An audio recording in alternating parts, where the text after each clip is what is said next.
Welcome to the Evolving Expert Podcast, where we meet at the intersection of business strategy, conscious leadership, and aligned living to support who you are becoming. I'm your host, Vanessa Emerson, and today we will be with my friend Michael Neese. I'm so excited to spend this time with you, Michael. Hi, Vanessa. Thanks for inviting me.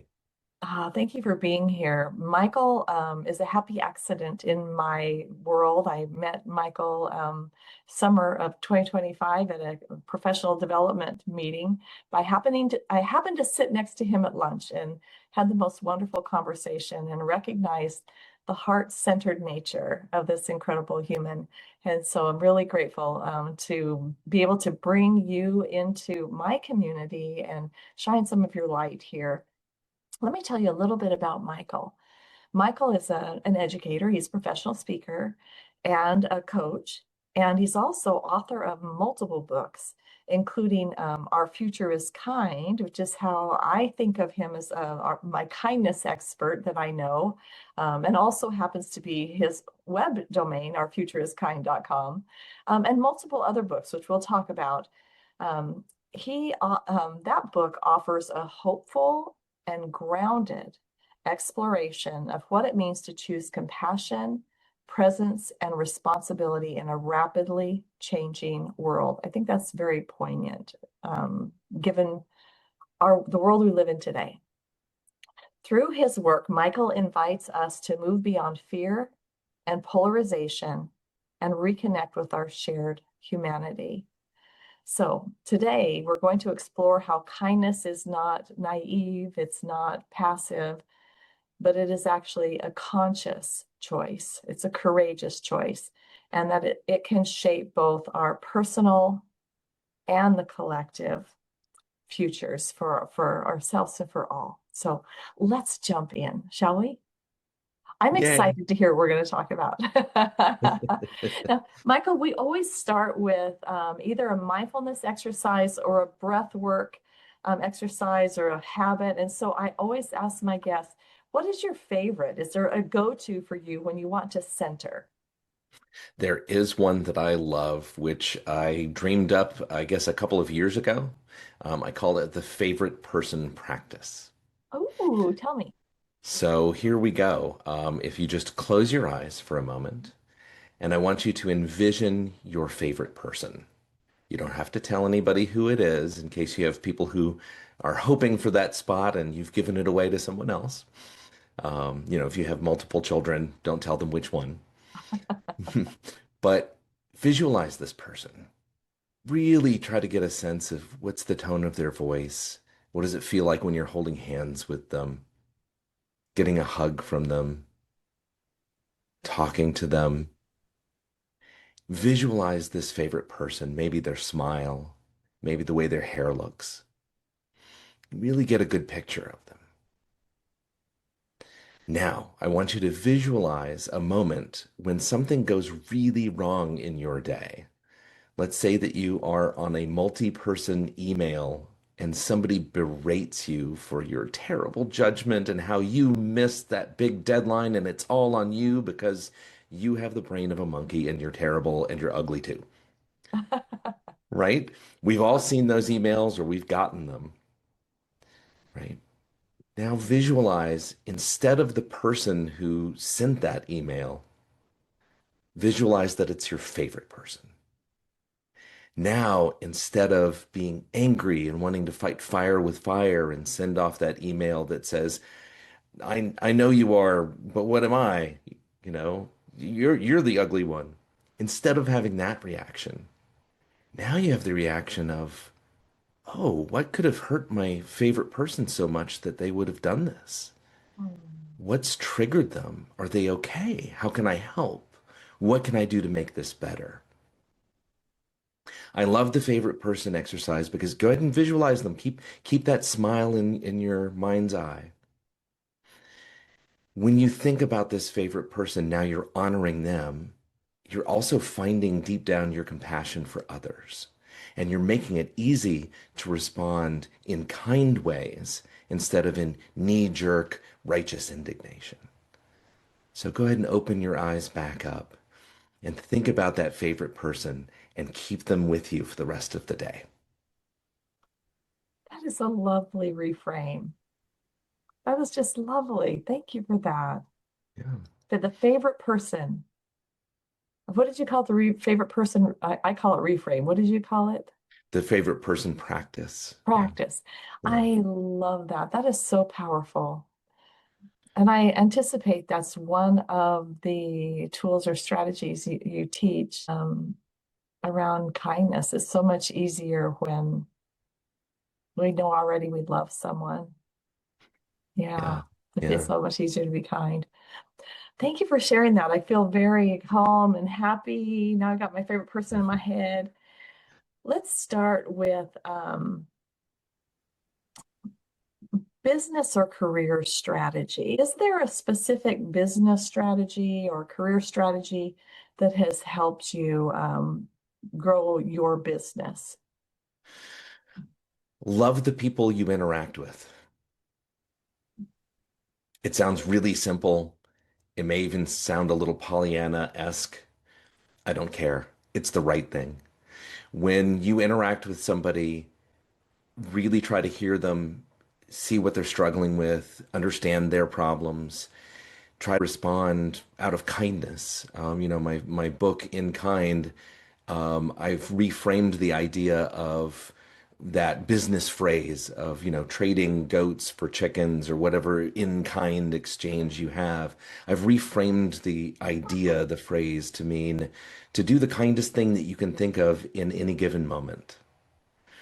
And that's my business strategy right there is really see that person. If you treat somebody as just a cog in your greater machinery, they can feel that. Yeah. And if you treat that other person as a valued, treasured part of your universe that you are lucky to be in the presence of, they feel that. And that's what you want everybody to come away with. But puts the focus more on them than on what you're trying to accomplish. Right. Right. Instead of what am I selling you? It's, wow, what are the problems that you're facing Mhm. and how can I help? Which I know that that sounds trite and old and like that's the best way to approach business, but you can't approach that if you're thinking of the person as a potential sale. You can only approach that problem solving if you really care about that person. Mhm, mhm, mhm. And and as you say, they feel that. I think it's about, in marketing, we always start with what's the pain, problem, or challenge that keeps them up at night, right? And then do we have a service that or product or something that would help resolve that? But it really starts with the on their end of what's in it for me, right? I think everyone feels like I've got a lot going. There's a lot on my plate. Is this valuable to me? Is this helpful to me? This conversation, this relationship. I don't think you can focus on this enough. I mean, the best Focus business on deals others. happen among friends, right? Yeah. I mean, when you visualize your favorite business exchange, it usually involves some people that you were maybe having a meal with or that you were laughing over something because you cared about each other. Hmm. Tell me more. What else pops to mind for you? The strategy that has helped you with your business. So we've got like being other focused, being kind, kind of loving the one you're with. Right? Well, the other thing is that once you've hung up that call, once you're out of that person's presence, be a cheerleader for anything you believe in. If you really believe in something that the other person involved in this exchange, if you really believe in what they do, what they represent, how they comport themselves, the mission of their business, cheerlead them, make introductions for that person to other people, support them in ways that they've asked you to support. Don't anticipate, don't make guesses. Ask them what they need, and then when they are out of your presence, try to be a voice for them in other rooms. And that goes a very long way as well. So, when you're in their presence, you're connected to them. When you're out of their presence, you cheerlead them. And you won't want to be a cheerleader for everybody. Not everybody is going to be your best buddy, but for those that you really do believe that your values aligned, your purpose aligned, go for it. Absolutely, you say, oh, I know this great person. Her name's Vanessa. And boy, does she know the world of speakers, and she knows how to solve these problems and get people on stages. She knows how to really see the essence of people. And so you really want to talk to Vanessa today. Yeah. So advocate for them. That's what I'm hearing, right? So like for Yeah. when you believe in what someone brings to the table, and you see an opportunity to connect people to people and people to solutions, to be that advocate, um, and perhaps even hand off as a referral. Yeah. Has that been helpful to you as a professional speaker? Many of those who listen in will be professional speakers and consultants. How can we apply this specifically to that realm? Professional speakers are always in the business of trying to help larger audiences solve problems, right? We take our expertise, we stand on a stage, and we try to give relatable experiences with great strategies embedded so that people can walk away with their lives changed. And so, yeah, my approach is always to think in terms of solving audience problems and really making sure that you're the right speaker. I mean, nothing is worse than standing in front of the wrong audience and trying to offer them some sort of wisdom that would work for a different one, but doesn't really fit for them. That's really hard to spot, but it's having those conversations ahead of time that can help you find the right groups to go for. So for all Yeah. of the speakers who are out there listening, I would say having those genuine conversations helps you sidestep a lot of those problems. I absolutely love that. And there's real integrity in that, making sure that that stage is the right one, that platform is the right one for you, that audience is the right one for you and your message. I'm also thinking about a couple of times over the years I've heard probably at National Speakers Association meetings or somewhere along those lines, speakers who are I'm trying to think of the right term, but they've been around a while, right? They've been speaking a Mm, while. They're household names that we would recognize, who have talked about um, being that cheerleader for other speakers too. So right. I've heard them say when they're done with their presentation and the meeting planner is raving, and that's a really great time too to help promote others for those engagements. And I think we don't always remember to do that. Well, it's always nice to have that roster of five other speakers in your back pocket. So that Yeah, if you are in the middle of a conversation and they start talking about topics that you know somebody else really digs into very well and that you're not as excited about, well, you're leaving dollars on the table potentially, but at the end of the day, who cares? What you're doing is you're providing a connection with a different speaker that builds your credibility. It also helps that other speaker, and if they're a good friend of yours, you really want to help them out. yeah, But also, if you get hired to that, annual event, that's great. But the next year, they're not going to want you back. They want fresh blood for that next right. event. So having that roster of four or five speakers' names, that's so helpful to everyone involved. I agree. And I feel like what is likely to happen, especially if ahead of time you've talked with your colleagues, they know you are a fan. They know that you believe in what they do. Mm, They know that you're out there advocating for them. It's likely that you can co-refer. And that can be really powerful for both of you. absolutely. Yeah, love that. Are there any other thoughts on business strategy or career strategy that you would share from your body of work? What I've found is that writing books is really crystallizing of your central message.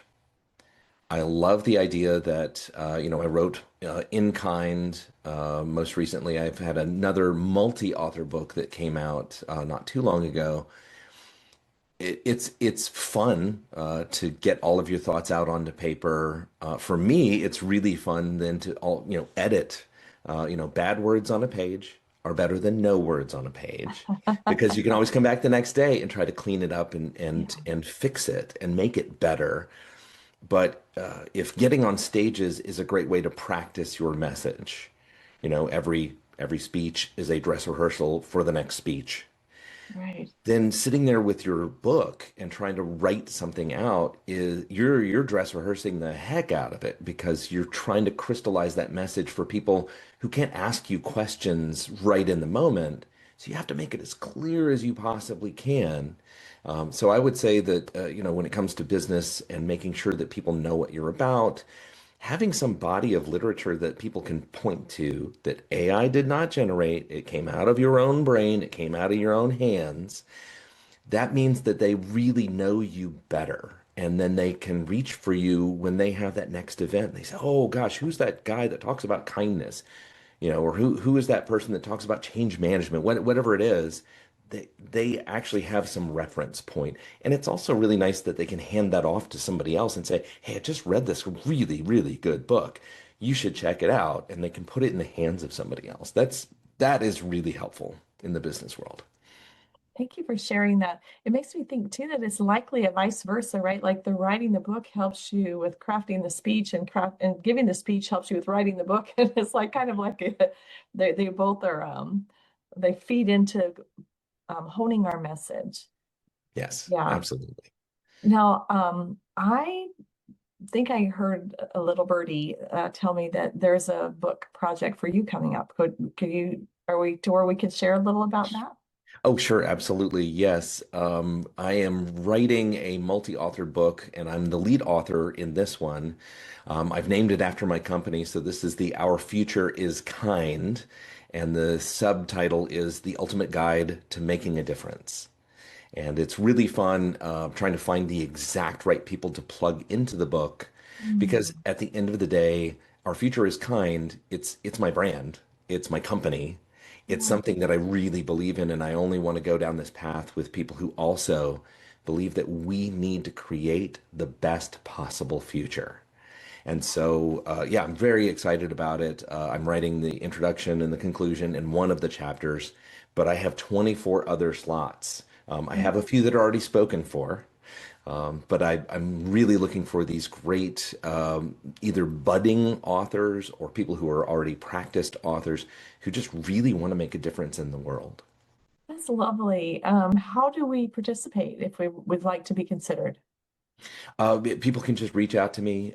They can find me on LinkedIn or at my email address, which I'm sure you're going to have in the show notes. But yeah, if you're interested in this sort of work, in getting to highlight your own work and your own focus in the world, as well as give these great tools to our readers on how to build a great future, you might want to be part of this project. So please do reach out to me. And even the project itself is a kind project. It's a way to share with others. It's a way to bring others along where we go further when we go together. Right? And 24, that's lovely. That's going to be quite a beefy book with many different voices. That sounds very interesting. And Well, and yeah, at the end of it, it's also really fun because somebody picking up the book, they don't have to go linearly through the book. They can pick it up like a yeah. Whitman sampler of chocolates, and they can flip to a chapter that has the right, the right Oh, name to it, and then they mm. can dig into that one, and then oh my gosh, they just got these golden nuggets, these great ideas, and then later they can come back and pick it up and grab another chapter. Oh, I'm excited for you for that. That's really lovely. So why don't you just shout out your email now in case anyone wants Sure. to, Sure, yeah, it's Michael at michaelgneece.com. neece.com, michaelgneese.com. Perfect. Love Awesome. that.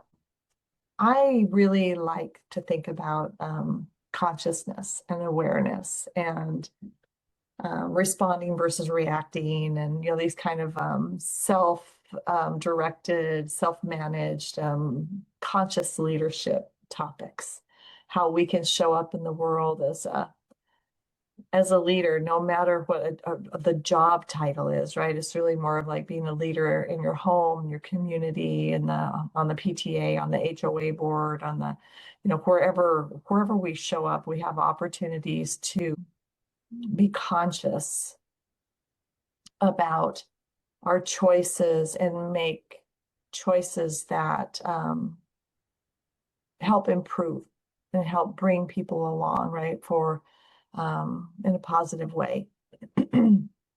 So when we think about conscious leadership, the self-managed or self-directed leadership, is there a specific leadership moment or experience that you have had that has shaped you in this way?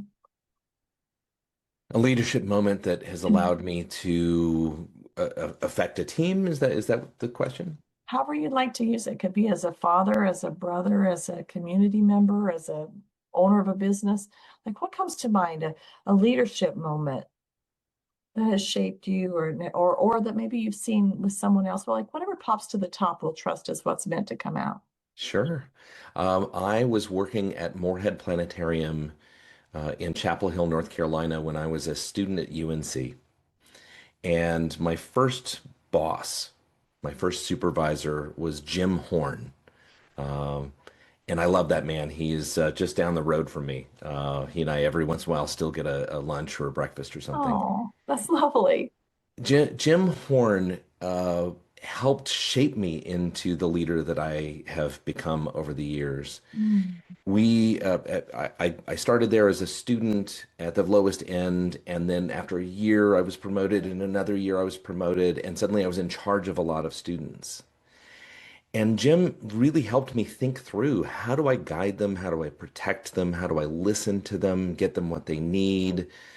We were always onboarding these new students who had to go into this really unique space. You walk into a planetarium theater, anybody who's attending there, you want them to have a great experience. They sit in these chairs and lean back and look up at constellations and planets and imagine space travel. And so these students are the ones who are guiding these audience members to the seats and whatnot. And occasionally it doesn't go great. Mhm. Occasionally you have a student who is, they're 20, they're trying to figure out what life is all about. Maybe they're not in a great mood. And so maybe they say the wrong thing to the audience members. It just doesn't go well. Or they're not showing up on time and they're not wearing the right, outfit and whatnot. And so I just remember having so many great discussions with Jim where I would say, well, this person didn't show up on time and they weren't dressed right. And this other person didn't show up at all. They missed their shift. And rather than saying, well, tell me the details so I can go fire them, or tell me the details so I can, give them some disciplinary action, he would say, what's going on in their life? What's Mm. what's happening to this person? And I just remember asking them the question, why does this matter? Why are we getting into that? They didn't show up and do the thing. And his response was, well, we all have bad days. We all have moments, or even seasons of our lives that are not great. So what's going on with this person? And so he taught me about the humanity of other people that we work with. It doesn't matter if they report to you or if they're in charge of you, understanding that an aggressive person coming at you or a person who is suddenly slacking off and you don't know what's underneath all of that, the right response is always to be curious. And I learned that from Jim Horn, and I'm just forever grateful for his mentorship and guidance and every way that he helped shape me into the leader that I am now. Wow. How wonderful that you had that experience so young.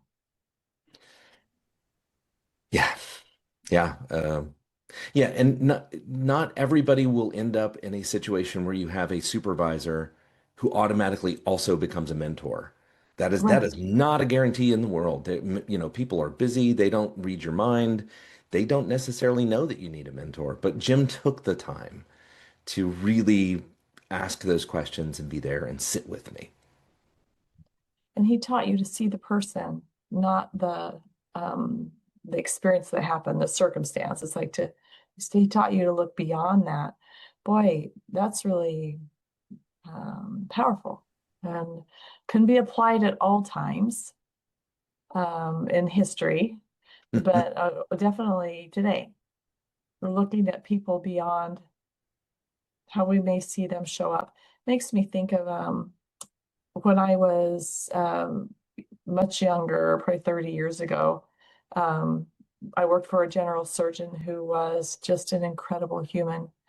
And I was his office manager. And I remember having a conversation with him one day where I was a little frustrated with this patient. I felt like she was trying to like get away with not paying anything. And, I was feeling that way.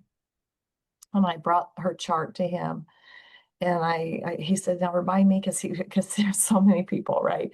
So I was like, he pulled out her chart, he took a look, and I was telling him my conversation in my head about how I think we need to send her to collection.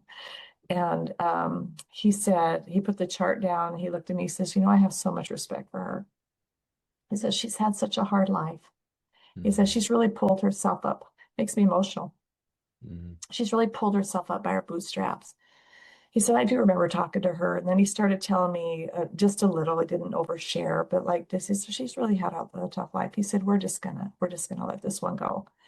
And I remember I was a little embarrassed because I'd come in guns a-blazing.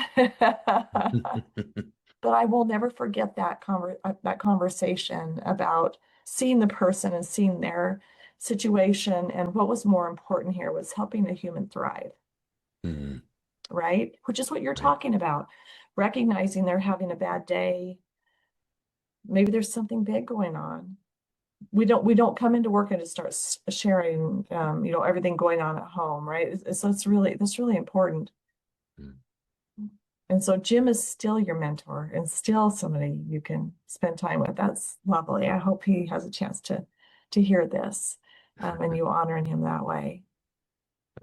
Well, Mm, I'm lucky to have him in my life still. that's fabulous. Um, so then how did that apply? Can you take the principles you learned from him, and where can we shine it into you as a leader? What have you learned for you as a leader? Like I learned for me that day with the doctor that I need to slow my roll a little bit and look at the whole situation, right? And so that's helped me be more power, but it's been a powerful principle for me as a leader. How about you? What could you take from those early leadership moments that have shaped you now in your business?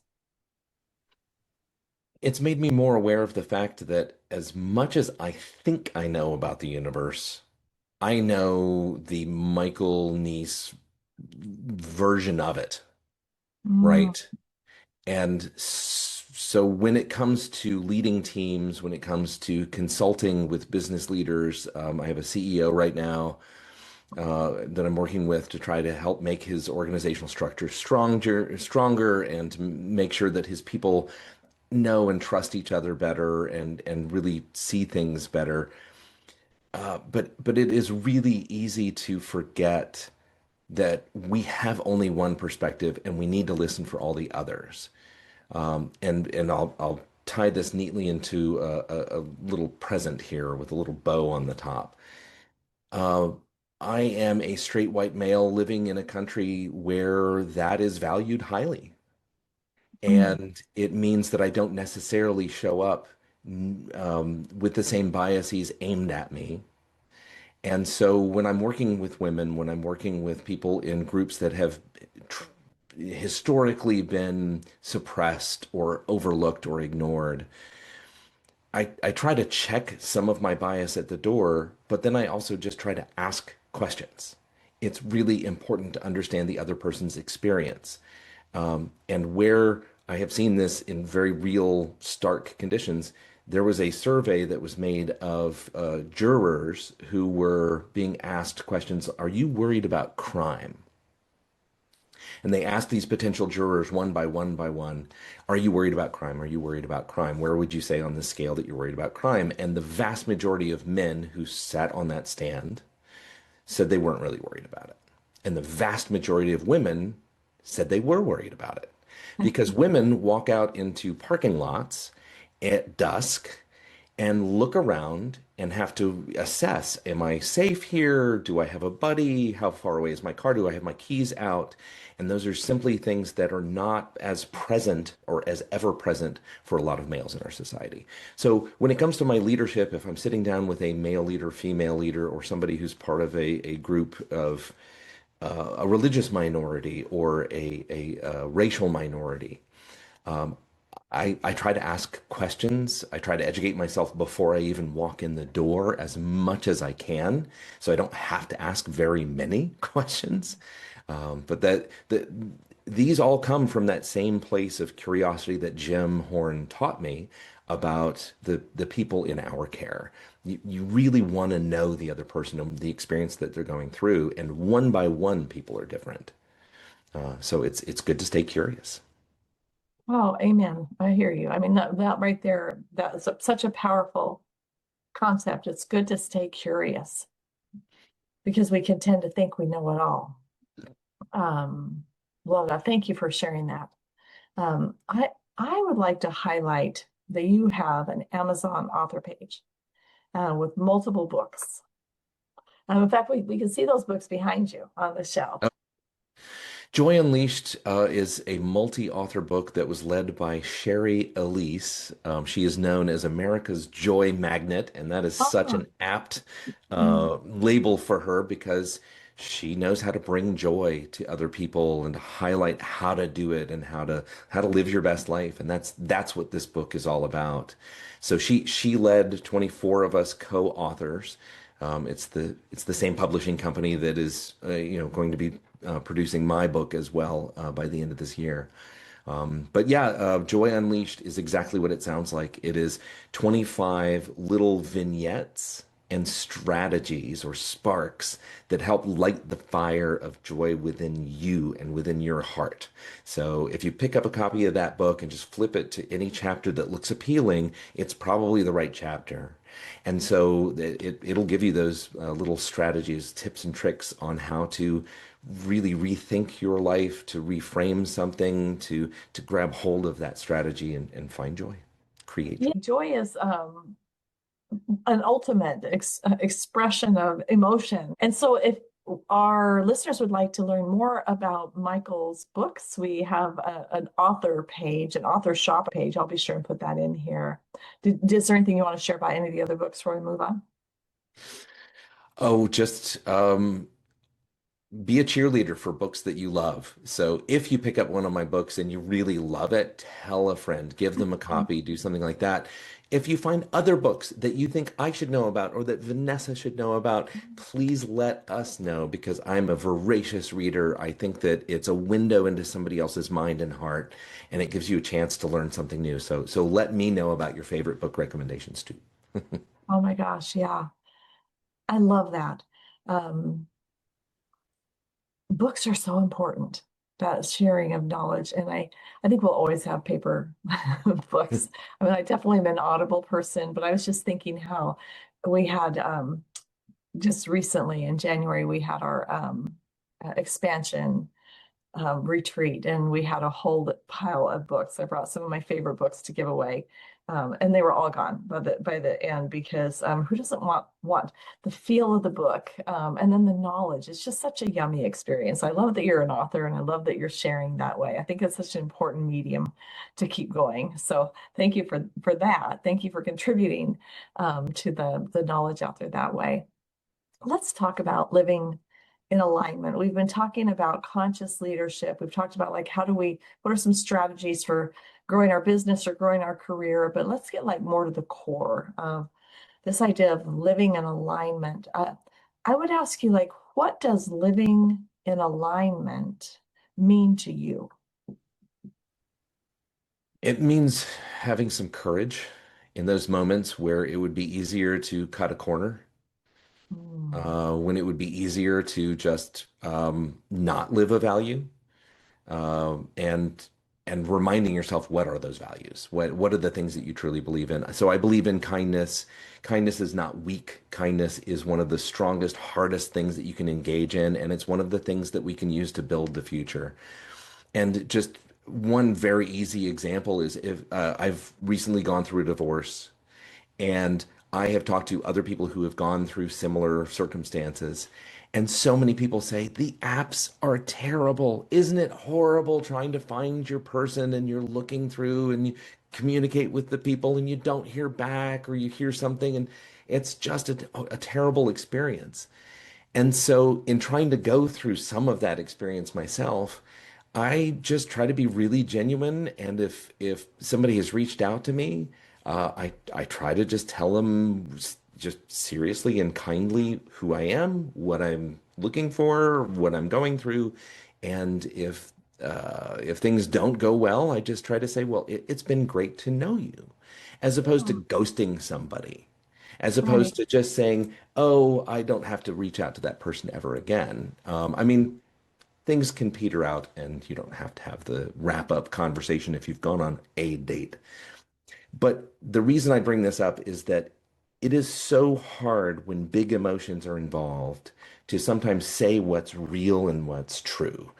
And when you do, it makes you stand out from everybody else. And it also sets yourself apart as a role model for how to do it better. So live to me, living your values means Yeah. being courageous and doing it even on the days when it's terrible to do that.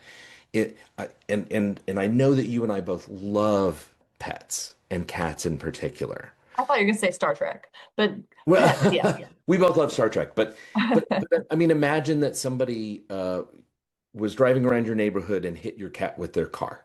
Oh, let's not imagine that. I have been in those circumstances years and years ago. Somebody had hit a cat and oh, it's terrible. But knowing that it happened, having some sort of closure is far better than trying to protect somebody's. I mean, that is the kindest thing you could do in that moment is to admit what happened, to talk Yeah. about what happened, and to try to live in that grief in that moment with that person, to try to be there for them and to try to say, I am so sorry. In a million years, I wouldn't have planned for this No. to be the moment we have to share. But I'm here for you, and how can I make it up to you, and what can I do?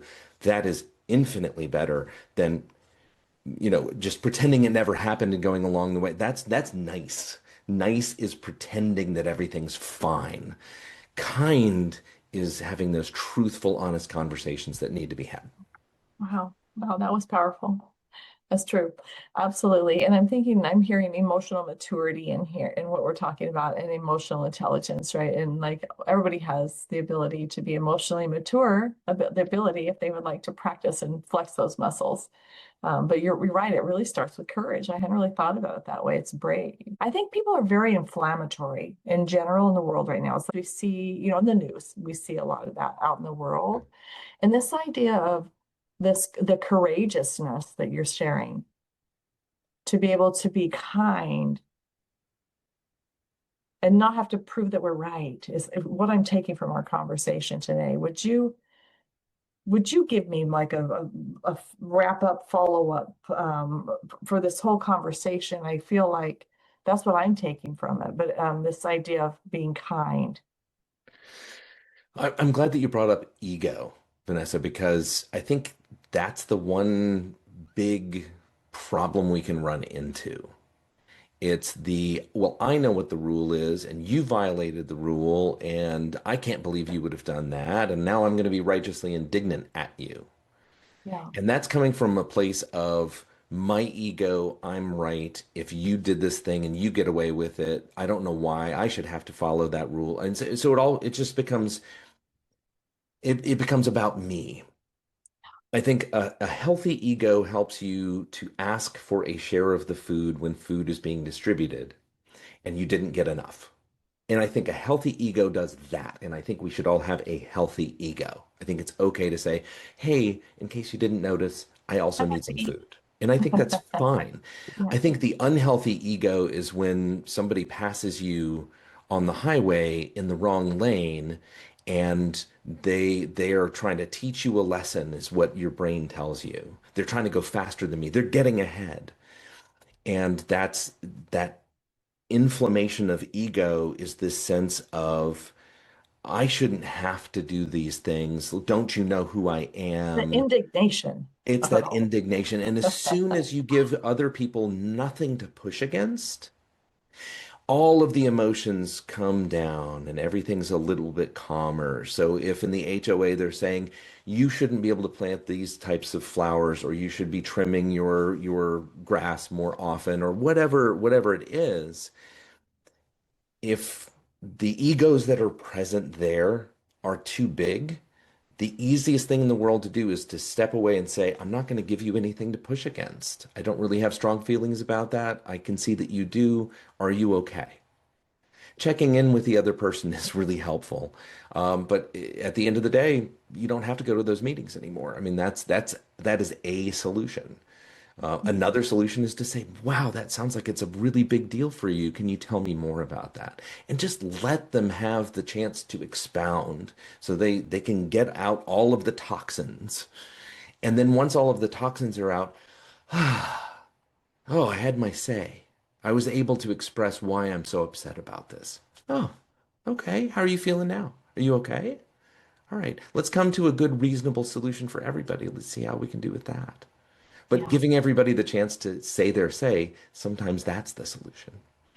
So we apply this in at work. We can apply this at home. We can apply this in any situation, right? So it's that having that curiosity is what I'm hearing you say, and the courage to not have to be right now, the courage to be able to be the person who listens. I mean, this is really powerful. This is so powerful. Is there anything you feel called to share before we wrap up with anything we didn't touch on today that you'd like to share? Right now, there are forces in this world that are trying to tell you that you are puny and small and that you don't have any effect on anything and you should ignore all of it. Mm. You should remember that you have great power inside of you and you have the capability of building a better future. And you can do it one smile, one handshake, one door that you hold open for somebody at a time. I would just say that that is the most important thing to remember is that you have power and you need to shut out all of the noise that's telling you that there are too many things and you can't affect anything. And instead focus on what are the small things I can do. I can be a big brother. I can help by giving a donation to a cat shelter. I can do something where I write down my ideas and help share them to the world. But whatever way that you can do, don't give up on that power. Don't give it away. You have that power. Use it. Oh, love that. Louder for the people in the back, right? Love that. Love that wonderful reminder. Well, Michael, thank you for being here and sharing from your heart today. It was just really lovely. It's given me so much to think about today, I'm sure, and our listeners as well. Before we go, I want to remind our listeners to like and subscribe so you don't miss an episode of the Evolving Expert podcast. And if you have a few minutes, we'd love for you to give us a review. It will help others discover the podcast. So once more, ourfutureiskind.com, Michael Neese. What was it? It was Michael at michaelgneese.com email if you'd Perfect. Yeah, like to yeah. reach out to Michael. And I'll be sure and put the Amazon link and any other pertinent links for social and all that in our show notes. Thanks so much for being here, Michael. And until next time, everyone, be well and be kind.